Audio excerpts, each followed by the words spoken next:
आज हम ये समझने वाले हैं कि what are the limitations of private blockchain. There are three very important limitations of private blockchain. सबसे पहला limitation is denial of service attack. इसका मतलब क्या होता है? Let's say for example, I mean not let's say for example, सबसे पहले तो तुम्हें ये समझने की जरूरत है कि ब्लॉकचेन के अंदर जो अलग अलग नोड्स ट्रांजैक्शंस परफॉर्म करते हैं वो सारे के सारे ट्रांजैक्शंस एक ब्लॉक के अंदर स्टोर होते हैं, राइट? अब ये जो ट्रांजैक्शंस ब्लॉक के अंदर स्टोर होते हैं, ये ट्रांजैक्शंस सिक्वेंशियल फॉर्म में स्टोर होते हैं, मतलब बेसिकली एक के बाद एक, और ये ट्रांजैक्शंस टाइम स्टैम्प्ड मैनर में भी स्टोर होते हैं, ठीक है? अब लेट्स से फॉर एग्जांपल हमारे ब्लॉकचेन के अंदर ये जो नोड है वो एक ट्रांजैक्शन परफॉर्म करता है और वो ट्रांजैक्शन कंप्लीट भी हो जाता है। अब ट्रांजैक्शन कंप्लीट होने के बाद वो ट्रांजैक्शन ब्लॉक के अंदर स्टोर होना चाहिए और वो स्टोर होता है। लेट्स से फॉर एग्जांपल उस ट्रांजैक्शन का नाम है T1। तो एज T1 वो ट्रांजैक्शन ब्लॉक के अंदर स्टोर होगा सबसे पहले। उसके बाद लेट्स से ये जो दूसरा नोड है, कुछ सेकंड के बाद ये जो दूसरा नोड है वो ट्रांजैक्शन परफॉर्म करता है। अब ट्रांजैक्शन कंप्लीट भी हो जाता है। लेट्स से फॉर एग्जांपल उस ट्रांजैक्शन का नाम है T2। तो ट्रांजैक्शन कंप्लीट होने के बाद वो जो ट्रांजैक्शन है वो T1 के बाद ब्लॉक के अंदर स्टोर होगा। T1 के बाद T2 स्टोर हो गया ब्लॉक के अंदर, सिंपल। अब लेट्स से फॉर एग्जांपल ये जो नोड है ब्लॉकचेन के अंदर का, ये नोड एक फ्रॉड नोड है।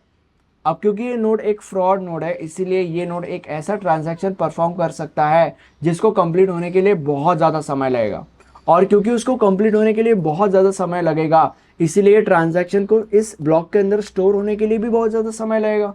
और उस प्रोसेस के दौरान मान लेते हैं कि जो बाकी के नोड्स है वो ट्रांजैक्शन परफॉर्म करे जा रहे, ओके?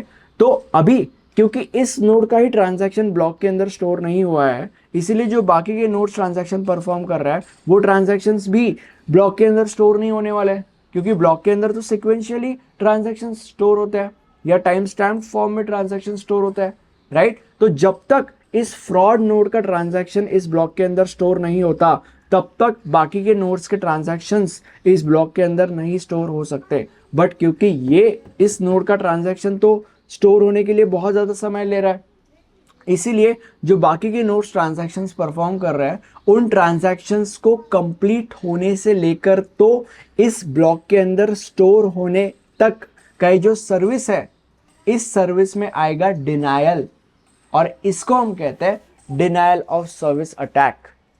अब जो दूसरा लिमिटेशन है उस लिमिटेशन का नाम है लैंग्वेज फॉर इम्प्लीमेंटेशन।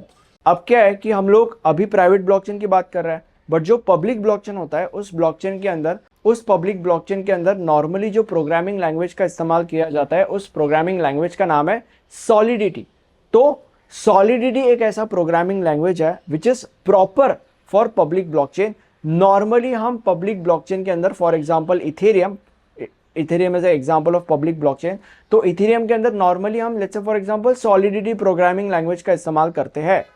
तो अभी that language is proper for public blockchain, okay? तो जैसे that language is proper for public blockchain, वैसे in private blockchain there is no proper language. Normally private blockchain के अंदर हम एक लैंग्वेज यूज करते हैं जिसका नाम है गो, ठीक है? बट गो लैंग्वेज के अंदर बहुत सारे अलग अलग फॉल्ट्स है, बहुत सारे अलग अलग कमियां हैं। Basically we can't consider go language as a proper language for private blockchain. जैसे कि फॉर एग्जांपल गो लैंग्वेज के अंदर कोई लूप्स ही हम यूज नहीं कर सकते, जैसे कि फॉर एग्जांपल वाइल हो गया, इफ एल्स हो गया, ऐसे लूप्स हम गो लैंग्वेज के अंदर यूज नहीं कर सकते। तो basically there are lot of limitations, there are lot of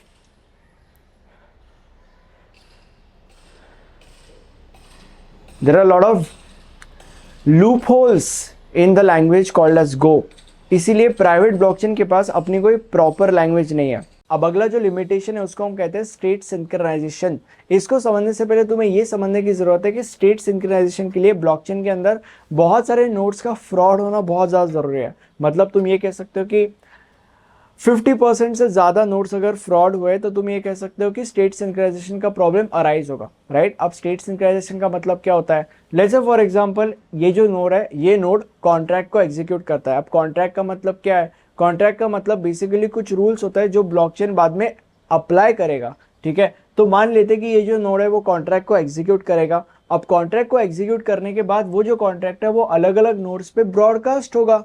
अब जब वो कॉन्ट्रैक्ट अलग अलग नोड्स पे ब्रॉडकास्ट होगा तो जो नोड्स है वो नोड्स उस कॉन्ट्रैक्ट के हिसाब से अपने स्टेट को चेंज करेंगे या अपने स्टेट को अपडेट करेंगे। बट जो फ्रॉड नोड्स है वो फ्रॉड नोड्स उस कॉन्ट्रैक्ट के हिसाब से अपने स्टेट को अपडेट ही नहीं करेंगे, अपने स्टेट को चेंज ही नहीं करेंगे। तो इससे क्या होगा, इससे फ्रॉड नोड और जो नॉन फ्रॉड नोड्स है उनके बीच में सिंक्रोनाइजेशन प्रॉब्लम अराइज होगा, और इसी को हम कहते हैं state synchronization problem, which is a limitation in private blockchain.